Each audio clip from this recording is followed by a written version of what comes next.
네, 안녕하십니까. MTNW 김선윤입니다.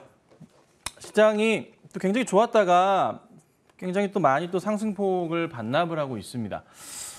코스닥 같은 경우가 어느새 3%대부터 해서 반납을 해서 1.3% 수준? 좀 답답해요. 코스피 같은 경우는 0.8% 수준이에요. 보시는 바와 같이 그렇게 썩 마음에 들지는 않습니다. 오늘 정상적인 상황이라면 코스닥 같은 경우 최소 2% 이상에서 3% 흐름을 유지해주면서 마감을 해줘야 되는데 오후장에 어떤 흐름을 좀 이어갈지는 모르겠으나 조금 더 체크는 좀 해보도록 하겠습니다. 전체적으로 그렇게 좋지는 않아요. 자, 근데 이제 보셔야 될 게 현금 확보 얘기를 꾸준하게 좀 드리고 있는데 어떤 생각이 드냐면 지금 시장에서 여러분들 고민을 하셔야 될 게 뭘까요? 지금 일시적인 반등인가 아니면은 바닥을 다진 건가에 대한 판단을 할 때 우선 전체적인 시장에 약간의 그래도 호재성 이슈들은 생겨나고 있는 상황입니다. 나쁘진 않아요. 그래도 조금 뭔가 긍정적인 모멘텀거리나 긍정적인 내용들의 발언들이 나와주고 있기는 해요. 자, 그런데 전체 시장에서 봤을 때 오늘 굉장히 아침 일찍부터 크게 이슈화가 됐던 점은 요오드라는 부분, 핵에 대한 이슈가 좀 커지면서 어제부터 요오드 관련주들이 급등을 좀 한 모습이었는데요.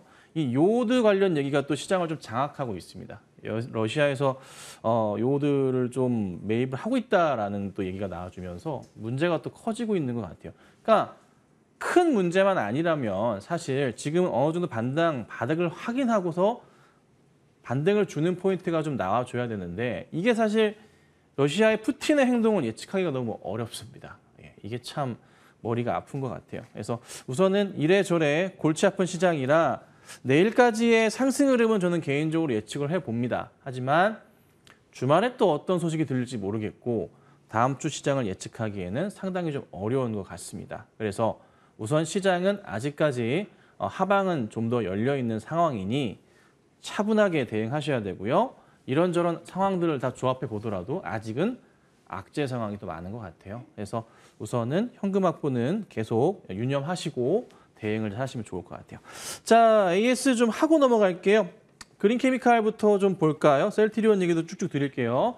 자, 우선은 그린케미칼이 오늘 장중에 좀 급등을 좀 했습니다. 어제에 이어서 같은 이슈로 해서 좀 급등을 하는 모습이었고 이게 상한가를 갔어요, 어저께. 그래서 어제 보니까 거의 제가 토론 방송 끝날 때쯤 해가지고 상한가를 들어가더라고요. 이 포인트에서 추가적인 상승이 오늘 나와줬는데 이게 10,000원 라인에서 맞고 떨어져요, 라인 자체가. 줄 한번 그어볼게요. 10,000원짜리 도달하는 순간 어쩔 수 없는 상황들이 좀 연출이 됩니다. 보시면요. 고점 돌파에 대한 시도들이 나왔던 자리예요. 여기 뭐 이런 자리들 있죠. 그래서 10,000원 넘어가면서부터 그냥 크게 가지 못하는 것 같아요. 그래서 저도 개인적으로는 말씀을 드릴 때 10,000원 정도 보시고 대응을 하시는 게 맞지 않나 싶었는데 그 포인트가 나왔던 것 같습니다. 자, 그래서 우선은 전 개인적으로 요거는 수익 실현을 하시면서 현금 확보하는 전략이 필요할 수 있어요. 만약에 어제 보고 따라 들어가셨다면요. 뭐 오늘 보시고 추가 상승 기대할 수도 있겠지만 그렇진 않을 것 같아요. 쉽진 않은 시장이기 때문에 줄 때 먹어야 된다 말씀드리죠. 그 포인트 기억하시고 그린케미칼은 우선 저는 10,000원대 만약에 온다면 좋겠지만 현재가 부근에서도 조심스러운 대응을 해야 되는 자리다. 그래서 다른 종목을 보시는 게 오히려 낫지 않겠나라고 좀 말씀을 좀 드려보겠습니다. 자, 그다음 볼게요. 셀트리온이 굉장히 좋습니다. 조금 아쉬운 점은 개인적인 추천이 조금 빨랐나? 그러니까 뭐 물론 추천 자체는 굉장히 일찍 하긴 했어요. 언제 한지는 다들 아실 거예요. 제가 추천드렸던 날짜, 최초의 날짜는 5월 이때 언제였나요? 5월 20일이었나요? 21일이었나요? 이때 추천을 처음에 드렸어요. 방송 MTN 처음에 나오기 시작하면서. 그리고 계속 쭉 올라가다가 장이 좀 안 좋았죠. 그리고 이때쯤 제가 다시 말씀을 좀 드렸다가 호되게 혼났어요. 시장이 더 이상은 좀 빠지지 않겠지라는 좀 상황을 봤는데 시장이 너무 빠져버렸어요. 파바박 터져버렸습니다. 시장이. 자, 그런데 제가 가장 중요하게 보는 라인, 대형주의 이 포인트에서 보자면 요 하단 라인을 제가 항상 굉장히 중요하게 봅니다. 그죠? 이 하단 라인을 되게 제가 중요시하는데 재밌는 점은요. 이 대형주들이 이런 하단 라인을 이탈하고 나서 약간 좀 버티거나 횡보하는 모습이 나올 때 꼭 어떤 이슈들이 같이 나오는 경향이 있어요. 셀트리온은 이 배그젤마 이슈가 터졌어요. 미국, 또 우리나라까지 해서 일본 갔다가 미국 터져주고 이제 한국까지 나왔습니다. 그래서 이게 이슈가 나와주면 주가가 좀 반등을 합니다. 자, 그러면 종목은 어떻게 될까요? 구조 시장입니다. 구조 시장이에요. 바닥을 우선 확인했다고 판단을 하고 현재 어떤 시장의 분위기가 나오고 있냐면 갑자기 시장 분위기가 좀 바뀌었어요. 시장이 또 굉장히 안 좋다 보니까 약간 좀 제약 바이오주들에 대한 시선 자체가 또다시 바뀌었어요. 이쪽을 좀 봐야 되는 건가라는 시선이 다시 한번 시장에 약간씩 수면 위로 떠오르기 시작합니다. 자, 셀트리온 같은 경우도 이 바닥을 확인하고 다시 반등을 주는 포인트가 좀 나오고 있다고 보시면 돼요. 셀트리온뿐만 아니라 헬스케어, 제약은 제가 안 본다 말씀드렸습니다. 헬스케어와 셀트리온만 말씀드리고 있죠. 자, 헬스케어도 차트 한번 볼까요? 셀트리온 헬스케어 어떻게 되고 있나요? 비슷한 움직임을 좀 보여줘요. 네. 보시면 마찬가지 상황이에요. 바닥부터 해서 이렇게 상승을 탕 주고 있어요. 제약은 딱 그렇지는 않아요. 근데 셀트리온을 좋아하는 게 헬스케어보다는 예측하기가 좀 쉬운 그림을 갖고 있고 셀트리온 헬스케어보다는 제가 셀트리온이랑은 좀 더 잘 맞는 것 같아요. 어찌됐든 라인을 맞춰서 지금 다시 상승을 하고 있습니다. 자, 시장이 진짜 조금 더 하락을 하던 멈추던 크게 의미 없을 것 같습니다. 그러니까 셀트리온은 앞으로의 흐름에서는 시장을 역행하는 모습들을 좀 자주 보일 가능성도 있습니다. 자, 그래서 충분하게 상승을 줄 수 있고 혹시나 내가 셀트리온에 대한 관심이 많았고 좀 매수하고 싶으셨다면 이렇게 말씀드리죠.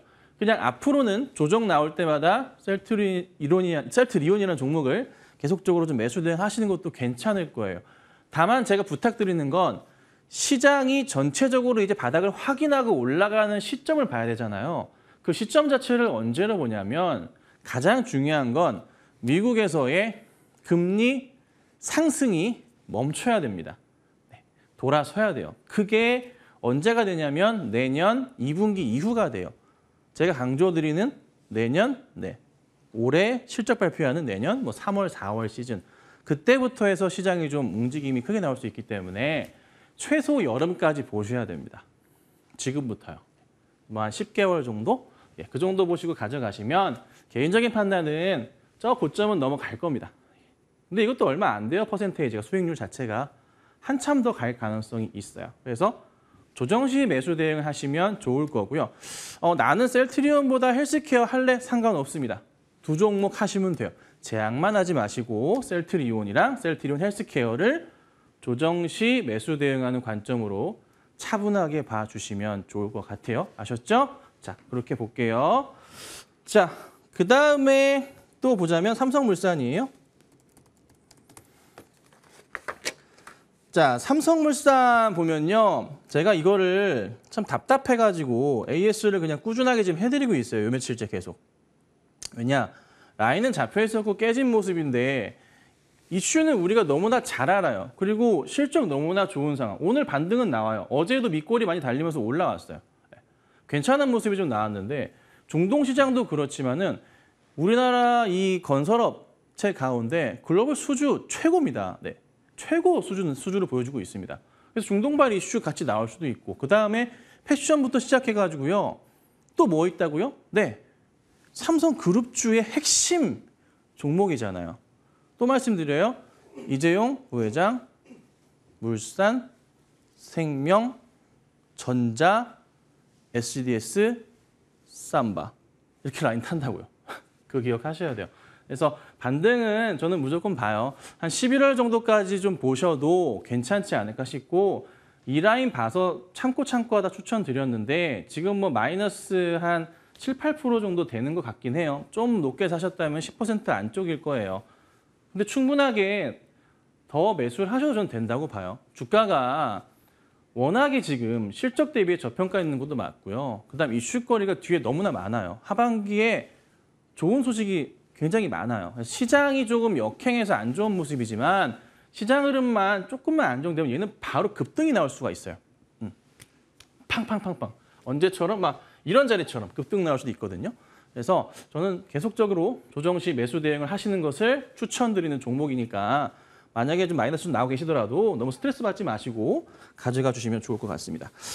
자, 그다음 보겠습니다. 필옵틱스예요. 오늘 좀 움직임이 좀 나오더라고요. 근데 도로 다 빠졌어요. 아, 이 종목 참 답답해요. 종목이 굉장히 좀 매력적인 종목이거든요. 너무나 좋은 종목이에요. 실적을 우선적으로 봐드리자면 완벽한 실적 구조를 갖고 있습니다. 굉장히 큰 폭으로 성장하는 게 나온다고요. 한번 찾아보세요. 잠깐 보여드리고 적자에서 올해 굉장히 큰 폭으로 돌려 세우는 종목이고요. 그리고 차트 상황도 그러하지만 좀 보셔야 될 게 뭐냐면 이래저래 주가 흐름을 좀 좌지우지하는 포인트가 많은데 바닥 포인트에서 이게 다시 한번 움직일 수가 있는 게 이슈거리가 크게 다가와요. 2차 전지 쪽도 그렇고 많단 말이에요. 자, 바닥부터 해서 튀어 올라가다가 시장 때문에 맞았지만은 이 포인트에서 볼 때 완전 다시 쌍바닥을 그리면서 반등 시도가 오늘 나오긴 했어요. 근데 오늘 진짜 너무 아쉬운 게 뭐냐면 좋은 소식이 나왔지만은 주가가 튀어 올라가지 못했습니다. 쫙 내려버렸어요. 그냥 아침에 가다가 바로 빠바바바. 아니 뭐 이슈만 나가면 사람들이 요즘 던지는 게 이제 일인가요? 뭐 그냥 쭉 올라가다가 M&A 소식 나오면 그냥 급락 시켜버리고 요즘 다 그냥 트렌드가 그런 건지 모르겠으나 계속 이래요 요즘 시장 자체가. 근데 필옵틱스라는 종목은요 실적이 기본적으로 받쳐주고 있는 원체 튼튼한 종목이고 주가 흐름 자체도요 이 바닥에서 다시 한번 튀어 올라가는 흐름이 나올 거예요. 보세요. 상장하고 나서 이 자리가 최저점 자리예요. 제가 중요하게 보는 자리가 바로 이거예요. 상장하고 나서 최저점 이거예요, 이거. 상장하고 최저점 라인이 이 라인이에요. 이 라인. 코로나 때. 이 라인에서 이거 버려야 되나요? 아니에요. 매수해야 되고요. 여기서부터 해서 다시 반등 나오면 이런 흐름 나올 수 있어요. 굉장히 싼 종목입니다. 사상 최대 이익 나올 거란 말이에요. 차분하게 보시고 가져가시면 좋은 결과로 이어지는 종목이다라고 좀 말씀을 좀 드려보겠습니다. 자, 그 다음은 요거 AS 해드릴게요. 어제 한 거 에코프로 HN. 이게 조금 좀 결과적으로는 우선은 어제 제가 여기서 말씀드렸던 시간대가 분봉이에요. 여기긴 한데 여기인데 일단 수익이 나긴 했어. 근데 솔직히 딱히 마음에 들지는 않아요. 그러니까 세 번째 도전을 한 거잖아요. 세 번째 도전을 했어요, 이 종목을요. 또 한 번 먹어보자. 이게 정말 김선윤이란 사람이랑 종목이 맞는다면 한 번 더 주겠지.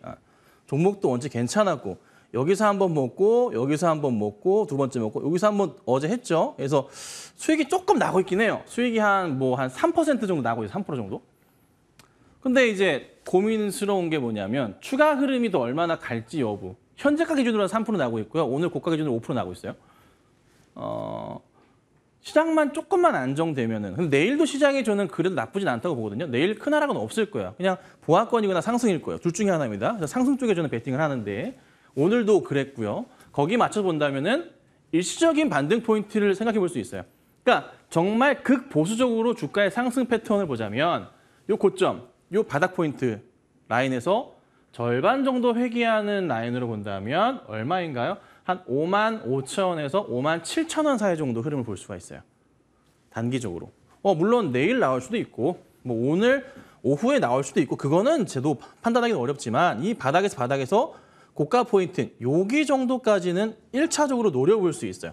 그러니까 조금 욕심을 크게 안 내더라도 한 10% 정도 수익은 기대할 수가 있어요. 근데 지금 이 시장에서 10% 정도의 수익이면 굉장히 괜찮은 거거든요. 그리고 에코프로 HN은 이 힘든 시장에서 한 번 먹었고요. 두 번 먹었고 세 번째 하는 거니까. 근데 먹으면 먹을수록 자꾸 수익률이 떨어지긴 하네요.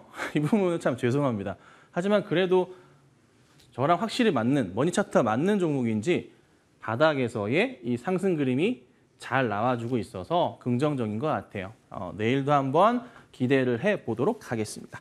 자, 오늘 종목은요. 그래도 이 종목 다시 한번 봐줘야 될 것 같습니다. 많이 떨어졌습니다. 하지만 올라갈 가능성이 높습니다. 코오롱 플라스틱입니다. 답답해요. 이 종목도 시장에 너무 많이 빠졌어요. 자, 우선은 이 종목은요. 중요한 것은 포르쉐가 오늘 독일 증시에 상장을 합니다. 자, 그런데 POM이라고 엔지니어링 플라스틱 시장 자체가 자동차 부품 시장에서 굉장히 중요한 역할을 합니다. 가볍고 튼튼한 고급차에 상당히 좀 많이 들어가는데요. 포르쉐와 코오롱 플라스틱은 직접적인, 직간접적인 연관성이 있습니다. 그래서 중요하게 보는 포인트가 또 있는데 재밌는 점은 이게 지금 바스프라고 포르쉐의 양극재 독점 공급을 하고 있는데 이거를 지금 코오롱 플라스틱이랑 조금 같이 일을 보고 있는 그런 상황이에요. 근데 재밌는 점은요. 주가 포인트도요. 이 바닥에서 다시 한번 반등을 하려고 하거든요. 이게 2월 달이에요. 네, 그리고 다시 6월, 7월 바닥 체크했고요. 그다음에 지금 자리입니다. 개인적인 추천은 이 종목은 10,000원 아래로 가면은 굉장히 싼 종목입니다. 10,000원대도 사실 상관은 없어요, 크게. 그리고 기본적으로 실적 어떻습니까? 예, 굉장히 좋죠. 문제될 게 전혀 없습니다. 조금만 시장만 정신을 차려준다면 빠르게 올라가면서 칠 가능성이 높은데 우선은 회사는 실적을 좀 체크해 볼게요. 자, 실적을 보자면 굉장히 매력적인 상황이에요. 작년 이제 매출 전체 4,000억, 올해 2,000, 반기 2,500억, 올해 5,000억 넘어가요. 근데 이거보다 좀 중요하게 보는 게 뭐냐면 영업이익. 밑에 볼게요. 쫙 잡아주시면 영업이익이 작년 전체 277억, 그죠? 올해 반기 225억. 근데 하반기에 더 나오고요. 지금 유럽 전체의 경기 침체 때문에 자동차 부품 시장이 안 좋다는 기사가 하반기 때 나와줍니다. 지금 나와주고 있어요. 쏟아집니다. 자, 근데 엔지니어링 플라스틱 쪽 시장은 상관없습니다. 오히려 좋습니다. 그래서 매출 안 꺾이고 계속 갈 수 있고요. 부품주들 가운데 선별적인 투자가 좀 필요한 종목이다. 이렇게 좀 말씀을 좀 드려보겠습니다. 자, 그래서 오늘 코오롱 플라스틱까지 설명을 드렸고 에코프로 HN도 나름 잘 선방한 것 같네요. 내일도 또 좋은 종목을 가지고 찾아오도록 하겠습니다. 자, 바로 이어서 이달의 위원님 만나보겠습니다.